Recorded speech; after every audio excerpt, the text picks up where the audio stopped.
رئیس ناحیه آمده است. این نماینده جناب عالی است. گوش کنید همچنان. شما یادم صبر کنید چیا؟ هیچی از دست اینای شنوی به من تیار هستم با قربانی شدن وقتی که اینا اگر سید مکرم میخواه من برو حبس کند من تیارم به حبس.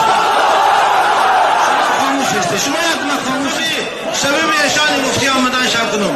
اینجا نه ولی صاحب به کار میرد نه کگبه به کار میرد نه دیگر. من نمیخوام که برای من شده شما ظرف کنید یا حکومت دارا. اگه اینا شرمنده ها که خشان دنیا رو شرمنده کردن. بس کنید بچه های کشون. سبب این مفتی را ناموسش چیست؟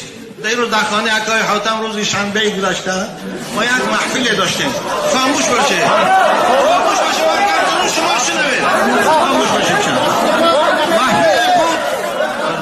شما خاموش باشه. شما رئیس من پرسیدن می آمدی بعد. وقتی احمق بودم رئیس شورای شما. استغفر الله. بچه خاموش باشه. یادم خاموش باشه. روز شنبه گذشته بود. خوب ما خانه اکای حاتم رفتیم. یک جشن آرام بود. آرام بود. من درباره محرم که سال نوی هجری بود صحبت داشتم و در آخر صحبت فقط برای شهادت حضرت امام حسین 2 تا 3 صحبت کردم. با این ایشان گرفتن یک دروغ در پای شیعه‌های برادرها بستند که گویا در محفل حسینیه که کربلا 2 میلیون آدم شرکت میکنه. گفتی در محفل عاشورای اونها هر شرکت کننده $100 میدادن. با حتی قسم خانشی هم کرد. خب من قسم ایشان باور میکنم در این مسلمان هست. در سرش صلو و صحیف یا اون صلاحی که در سرش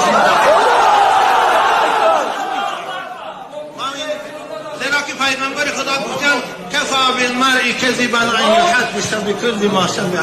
من خیلی افسوس میکنم که در خانه خدا در این منبر رسول اکرم شد بی آدابی شد. خاموش باشه.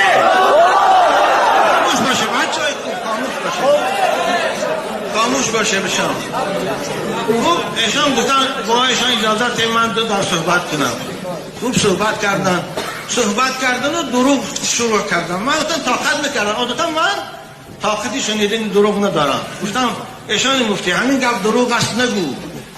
قسم من خور نگو. گفتم ایشان مفتی شما میکنید تو در این گفت در دیگه موضوع با کار دار شدن.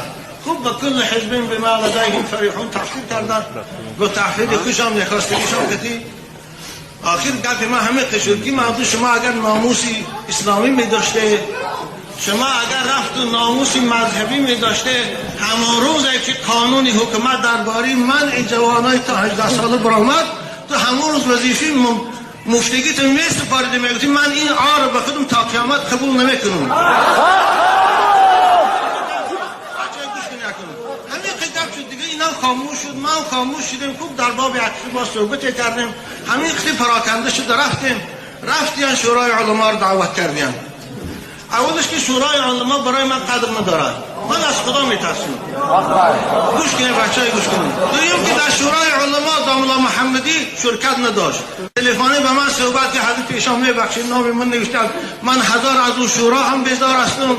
از او قرار قبول کردگیشان هم بیزار هستم. ایشان علامه هم خوب گوش کنید بچه‌های عزیز. خوب ما 50 سال است من با مکرم میگم برای من این دیگه مفتی نیست. من برای مکرمه که 50 سال از خاندان ما عاشورا میکنند. در زمانی که شوروی حکومت سوویتی بود حضرت قبلگاه ما در یک جمعه ماه محرم از معدنی ها حضرت امام حسین میخواندن اشک میریختن. 20 ساله از سال 98 من آمدم شما که عاشورا دارم. 3 ساله که در اداره قاضیات بود ماه محرم درباره تاریخ حسین من صحبت میکردم. برای که اونجا اختلاف پیدا نشد و عداوت پیدا نشد امروز مکرم عاشورا را سبب اختلاف دانست. ناجوانان خودش پرسه. خوبه که من صحبت رو تمام کردم. عزیزان من اگر حکومتدارای محترم بچه رو خلق کنیم من از شما میدانم که شما برای من همون کرده تیار هستید.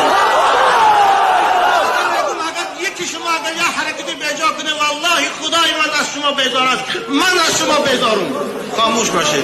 خوب که خدمت کرده آمدید. اولش که رئیس ناحیه نمی آمد.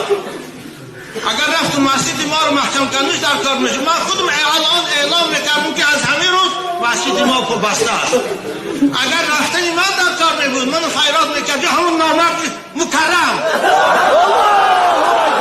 خیرات میکرد میگو باهایشان اکنون شما رو حکومت راضی نیست امامتان در به جنجال سپاری من نمیامدم، لیکن بازم میگیم حکومتدارای محترم ما اعلام میکنم این مسجد ما اند بستنش راضی هستیم، دیگر کس نمیمونه خطیب شود 5 وقتش میکنیم نمیز آرام میکنیم، لیکن بازم اعلام میکنم من تا امروز گوش کنیم بچهای خوشم 2 سال است که جناب عالی رو ما تا 20 سال بود ما حرمت میکردیم، همیشه در حق جناب عالی همین منبر من دعا میکردم شما هستید، همین دیروز در روز عاشورا در حق جناب عالی دعا کردم، مانند مکرم بار افلاسا در اطراف رئیس جمهور جمع شدن، بیچاره رئیس جمهور بیاروب کرد همینها مشورت دادن روی مال دخترای ما رو گرفتن، همینها مشورت دادن بچه های ما رو از مسجد. امروز نسبت رئیس جمهور در دل مردم شبه پیدا شد، نسبت رئیس نباشه همین ما رئیس جمهور رو دوست می‌داشته. هیچگاه عاشورا سبب اختلاف نیست، عاشورا والله سبب وحدت است، عاشورا سبب پیدایش محبت است. تمام فقهای ما من به مکرم سوال میدیم، عبدالرحمن جامی در هفته‌رند عاشورا رو گفتگی است، امام حضرت شافعی را من نمیخواستم همین گپ بگم، اگه خودش آمد رو پروی خودش گم، این اگر علم داشته باشد با من از روی علم بحث کند. عبدالرحمن جامی چی میگوید؟ عبدالرحمن جامی رو گوش کنید چی میگوید؟ عبدالرحمن جامی میگوید حق در آنجا به دست حیدر بود، جنگ با او خطا و منکر بود. مگر عبدالرحمن جامی شیعه شد؟ مگر عبدالرحمن جامی از مذهب حنیفی برآمد؟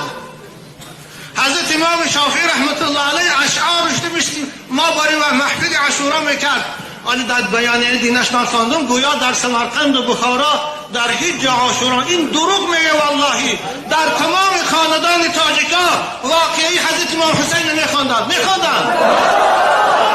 ما خوب میدانم. حضرت حاجی نامور استاد ما بود، در ماه محرم رفتم نورالابصار خواند ایستاده است، والای حضرت چشماشان پری آب دیده بود، حضرت آینکشان نگرفتن گفتن نورالدین گفتن